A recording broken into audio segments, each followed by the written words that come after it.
3 hours.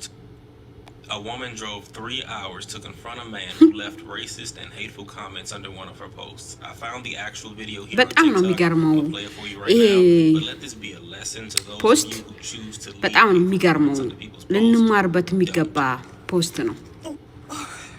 ቻትዮ ሶሳን ነዳችሁ ቲክቶክ ላይ ፖስት አርጋ አንድ ሰውዬ በሰጣት ኮሜንት ምክንያት ማለት ነው። ኮሜንቱም በጣም የሚያስጠላ ነው። ኦኬ ሬሲስት ነው፣ ዘረኝነት ያለበት ስድብ ነው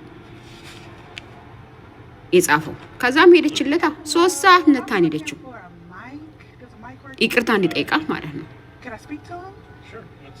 እኛ ስንቶቻችን ነው ከዚህ ምን ማረው?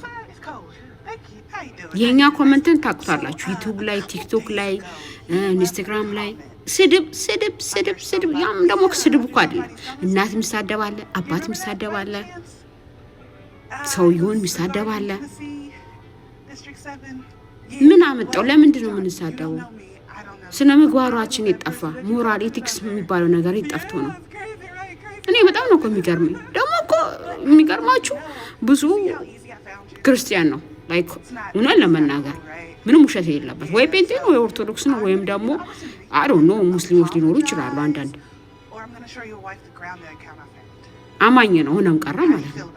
በየትኛውም እምነት ደግሞ ተሳደብ የሚል የለም። ምንድነው የሆነው? ለምንድነው የምንሳደበው? ምንድነው የምንጨምረው ከተሳደበ? አንዳንዴ እኮ ለሚገባው ሰው ማለት ነው ንግግሮች ራሱ ጥሩ ንግግሮች ከስድብ ይበልጣሉ። ወይም ደግሞ በቃ ዲስላይክ አድርጎ ማለፍ ምን አመጣው? እንደዚህ አሁን ቢያጋጥማችሁ ምን ልትሉ ነው? ያሳፍራል እውነት። ብቻ ምገርም ሰው ናት። ጥሩ ትምህርት አስተምራናለች ለብዙዎቻችን ከተማርንበት ማለት ነው።